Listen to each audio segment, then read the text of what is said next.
Amberlynn is still making these goddamn Q&As. Luckily, it's the last one, but we're probably gonna get feeder content next. So, I don't know. I'm not looking forward to anything. Let's go. Not on a mattress, I'm on a fucking couch.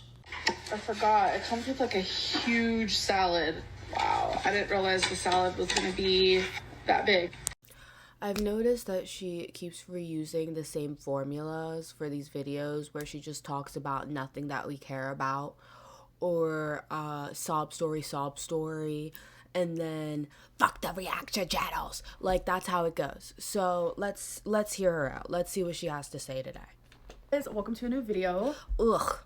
I hate camo. I am not a camo girly. So this is the final part in the 4-part series where you guys have asked me 100 questions and I answered 25 in each video. So things kind of got heated, I'm not gonna lie. Part 4, like, who knows what's gonna happen. So as a disclaimer, I just feel like I need to say this because I don't know if you guys have seen the other 3 parts, but if you haven't, you definitely should. The reason why I'm doing this is because for the next 10 days, I am gonna be kind of busy and I'm not really gonna have time to edit, but I am gonna be filming, so don't worry about that. And I wanted to She's busy being fed.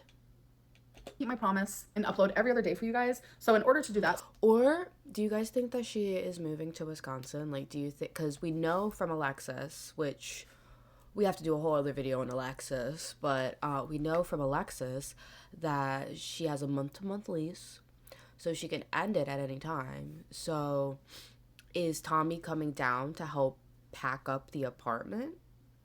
I don't know. sometimes I have to pre-film. So let's get into it. What is the update on the BPD therapist for you? So I was gonna see a BPD therapist when I was in Wisconsin, but they were located in Wisconsin. And I was wasn't thinking at the time. And I do not live in Wisconsin. I live in Why would you do that? Like, why would you do that though? Like, you weren't diagnosed with BPD when you were in Wisconsin. You were diagnosed almost a year ago, apparently. So why would you wait until you're in Wisconsin for a month? You were only there for a month, and it was in October to November. Like, I don't understand what that means.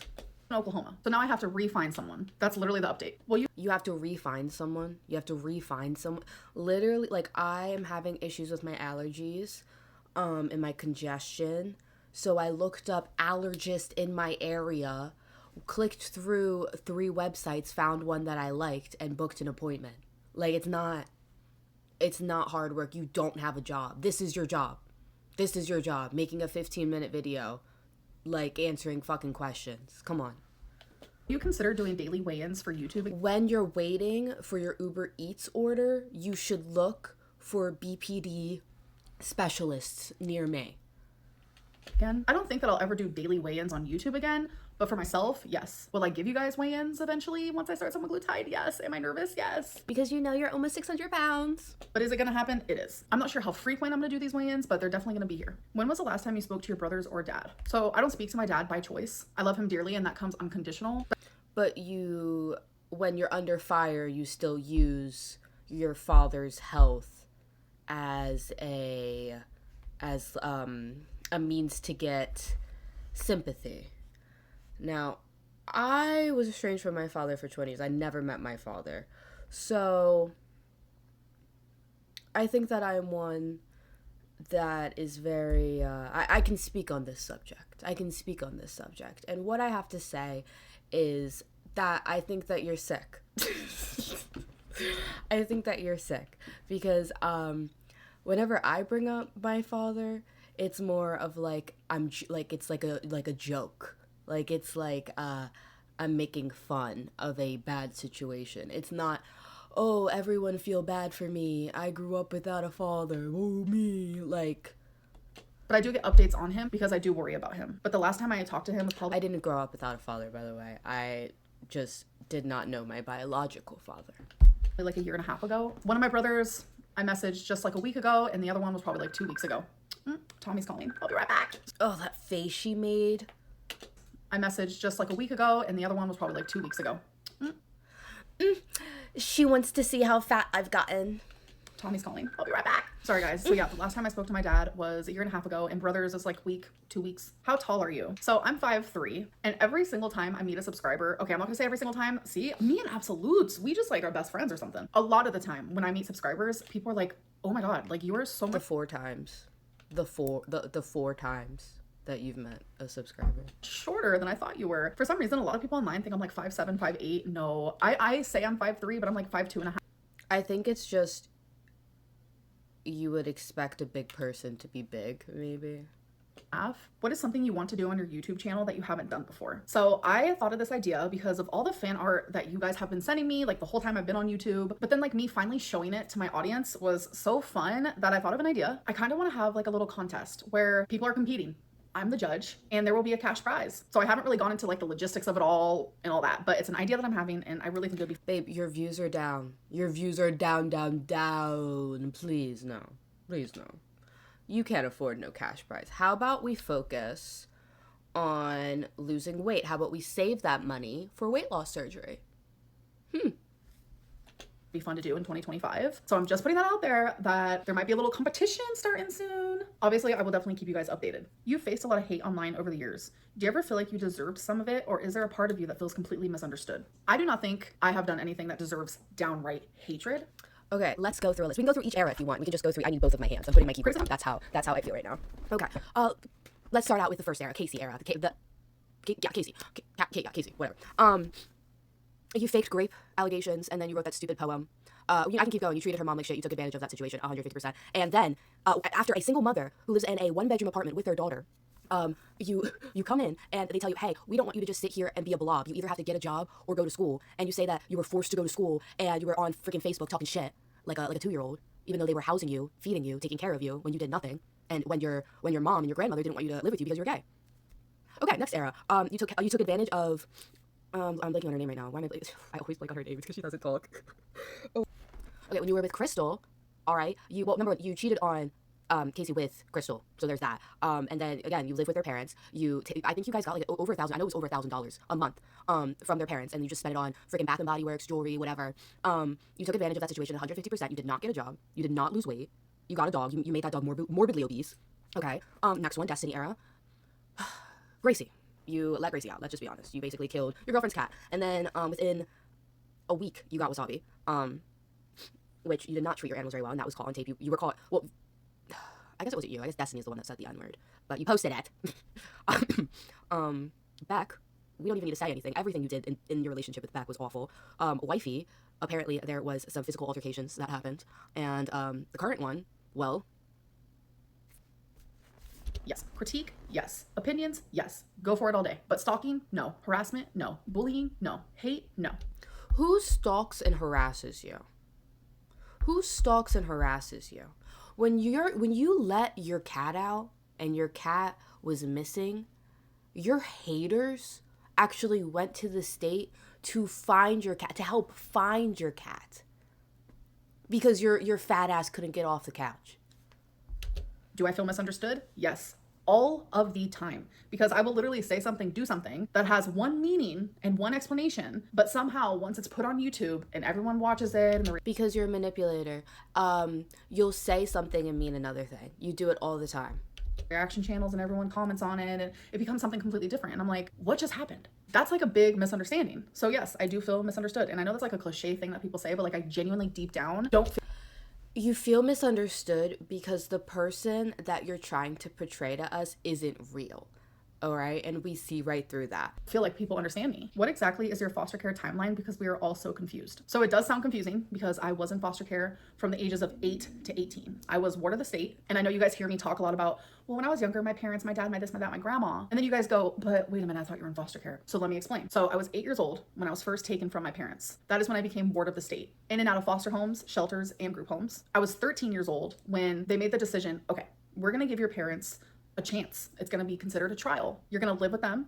You're still gonna be ward of the state, but you're gonna live with them and see how they do as parents. That lasted 1.5 years. I was then taken again out of my parents' home at 15 and put back and forth, bouncing around. So from 8 to 18, I lived with my parents for 1.5 years of that time. But during all this other time of when I was in foster homes, group homes, shelters, I was allowed visitation. Visitation always changed depending on my age, how my parents was doing, where I was living. Sometimes we were only able to be in like this tiny little room with supervision. Then as I got a little older, all of a sudden my dad was allowed to pick me up. My mom was allowed to pick me up. They were allowed to take me for the day, or they could take me for a couple hours. Like it was always different. But for the most important times of my life, the first 8 years, I was in a brutal home. Brutal. And then at 8, So from 8 to 16, you were in a brutal where I thought that you loved your foster mom and she recently passed away. Like, this is what like so like confuses me. Like, she doesn't want to talk about her foster like her experience in the foster care system, and she just gives us these little snippets of woe is me, I like distraction from the fact that I'm dating a feeder, whatever. And doesn't tell us the full story, and then it gets all freaking confused and hodgepodged. Like, for a decade, I never knew safety. I never knew home. I was always with strangers, shelters, group homes. I never even knew that actually while living with my parents. I never knew safety. I never knew warmth. Like, those years are detrimental to a human. And the trauma of my childhood and my teenage years, like, it broke me. then maybe you should go to therapy, Amber. Have you ever thought, maybe I should go to therapy? I was broke due to someone else's Like, fault. at some point, it becomes your own responsibility, you know? Like, when you're a kid and you're innocent, and, like, everyone's handed different cards, everyone goes through different things. And not everyone's childhood is perfect, but when you become a 32, 33-year-old woman, okay, you have to look at yourself and say, hey, I want to be a better person.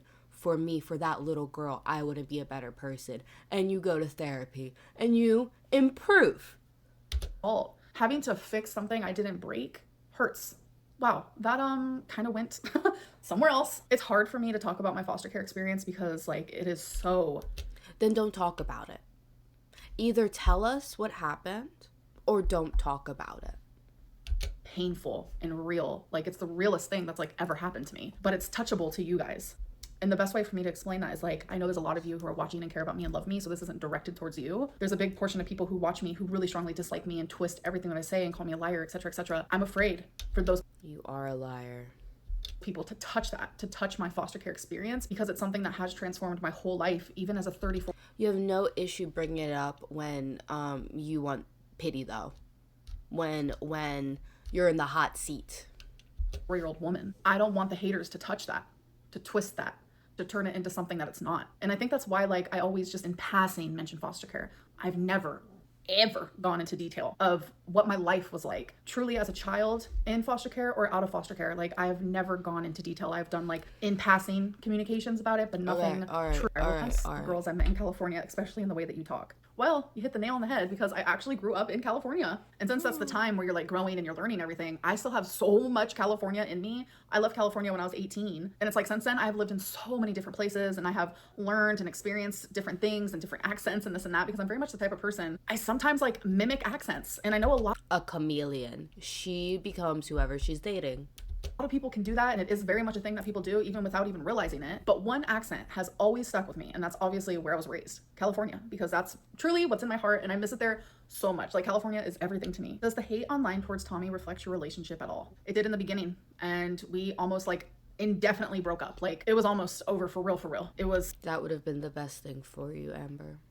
scary, it was sad, it was vicious. Like, I felt horrific, like, genuinely, for her and for myself. Like, she had never ever experienced something like that, and her mental health got so bad, it genuinely worried me. But we chose love and we chose happiness, and we do that every single day, minus how many people want to tear us apart. What is something you're currently looking forward to? Tommy is actually coming to visit me, and I am so freaking excited. You have no Because they don't have a job anymore.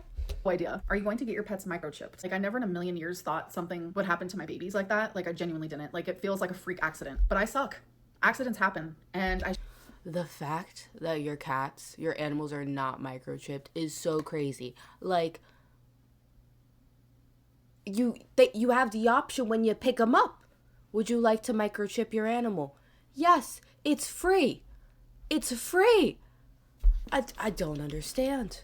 I should have had the microchip sooner, but yes, I am. What kind of nutritionist are you seeing? An RDN, which stands for a registered dietitian nutritionist. Why won't you confirm or deny anything? I bet RDN actually stands for Emily, the feeder. Alexis said about you and Feline, because I told Feline that I was not going to talk about her. Yes, I'll say things in passing like this, but I am not going to sit here, talk about our relationship, talk about her as a person. I'm not going to say anything. It's because you have nothing to say about that situation, because it's true. Even if that makes me look horrifically bad. Why do you think people glorify and accept reality TV stars or other YouTubers for doing the same exact things that you do, but yet you get so much hate and judgment for the exact same things? I feel like I have talked about this in every language known to mankind. It's because it's fun to hate the fat girl. Not only that, but it's fun to hate. It has nothing to do with the fact that you're fat, Amber. Your fatness is a little bit endearing, almost a little bit comforting, if I'm gonna be honest with you. It's your awfulness, it's your personality, it's what's under the fat, under all those roles. I know it's hard to imagine, but under all those roles, that person within, that's what we hate. All right, Amberlynn, it's fun to call her a liar. It's fun to create rumors around her. It's fun to nitpick. There has been a whole community of people that have created this safe environment for them. Safe for them, not for me. But there's a whole community that feels safe for them because they're leaving their own worlds where they're stressed out or they're depressed or they're going through this or that, and they're attacking the fat chick. Everyone else in the world can be normal humans and make all the mistakes, and that's okay. Yes, there will be judgment, but like me, I promise you, the average bird does not make as many mistakes as you. The list of mistakes, I will make the same mistakes and people will attack me for a decade about something I did a decade ago. It's never going to change. I have to literally embrace it and accept it. What is something that you think isn't fair that the haters or reaction channels have done? So kind of like what I was talking about just now, they've created a whole community that thrives on talking bad. She's just mad that we're having fun and we like each other. About me. It's simply more than the typical like, oh, every YouTuber gets hate. It's way more than that. Have you had any BPD episodes in your current relationship with Tommy? I have, yes. Do you bring food into the bedroom sexually? I don't. I think one time, like in a past relationship, I might have like licked whipped cream off of somebody. Are you having any negative thoughts towards starting semaglutide again? I am, because I don't like medicine. You guys know that. Like I'm scared to take a simple ibuprofen sometimes. Like my negative thoughts are very... What do you mean you're scared to take ibuprofen? You're over 500 pounds. The amount of pressure on your bones, you won't live past 40. What do you mean you're scared of taking an Advil? Babe, you're living life on the edge. Go ahead, take that Advil. What if something bad happens to my pancreas? Or what if I do get thyroid cancer? Or what if I get really, really bad side effects? What if it kills me? Like, I literally think the worst. I really do think that semaglutide is... You eat close to 10,000 calories per day, babe. I don't know what else. It's a great tool for me. So I shoved down those negative thoughts. And that's the very reason why that this is now the third time I've done it. And it's like each time makes sense of why I stopped it. I never stopped it because I didn't enjoy it. Like I genuinely loved being on semaglutide where it's like the food noise was gone. I didn't really feel that hungry. Like that feeling is so nice. Like I genuinely love it. I'm not gonna lie. And it's because like every day of my life since I was just a little girl, I've always turned to food. Like that's just what I did. I always think about it, whether it's because I'm happy. So let's celebrate. That's why you gotta go to therapy. Eat, or I'm depressed. So let's eat because I'm sad. Like just, it's annoying. So it's nice not to feel that way because it's like, it's a new feeling. What was your first kiss like with Tommy and who kissed who first? So I don't want to hear this. I don't want to hear this. I don't care. I don't care. I don't care. Like that. Like he doesn't need me in that sense. Like he could post anything and get I went too far. Tommy. Do you truly believe Zachary Michael needs you to maintain the amount of money he currently is making on YouTube? I love the way that this question is worded because I don't think Zach needs me in the sense of like to keep his YouTube channel or to keep some views afloat, nothing like that. Like he doesn't need me in that sense. Like he could post anything and get some views. I do stand by that. But with the amount of money that he is currently making, he needs me. He needs my videos. Yes, without a doubt, 100%. I do believe that. Like it's just a really weird coincidence to me that like when I take weeks off. No one needs your boring ass fucking content. Amberlynn Reid, you've been sitting on the same fucking couch for the last 7 videos. What are you talking about? No one needs your boring ass. And when you're not sitting here fucking complaining, you're playing bingo, a grocery haul, Target with mom. Like, what do we need from you? We could get that from anywhere. Chantal does the same exact shit that you do, except for she is slightly more psychotic. Okay, so it's a little bit more entertaining. So you think you're the queen of girl world? Okay, Amber. And I've done it a few times recently. Let's hope that doesn't happen anytime Twinkie Star is the queen of girl world soon. But it's just really weird to me that when I take weeks off, all of a sudden Zachary Michael is going through mental health problems and he can't post and he doesn't know what to post and he doesn't feel motivated. Oh, but the minute Amberlynn Reid posts, action. It's just, it doesn't make sense. Actually, yes, it does. He needs me. Do you strike reaction channels? I striked a couple reaction channels years ago. And I'm telling you, do not let any reaction channel lie to you, because I stopped watching a certain reaction channel. I'm not even gonna say their name because they don't even deserve for me to say it. But there's a certain reaction channel out there that is making their audience believe that I am striking their channel. And I'm gonna tell you guys something. I'm gonna give you a little tea. When your channel is striked, you know exactly who did it, because it tells you who did it. So I think people need to start looking around a little bit and stop calling Amberlynn Reid the liar and look at their favorite reaction channels. They will do anything to make you dislike me because it validates their content and it keeps you coming back. Wow, you guys, I don't know how I did it, but I answered 100 questions. I hope that you guys enjoyed. That must have been so much work for you, Amber. Oh my lordy. Thank you so much for doing that service. I swear to God, if the next video has Emily in it, I quit. Bay doesn't make fat jokes. They gave me 2 chips, although I asked for an apple, but that's okay.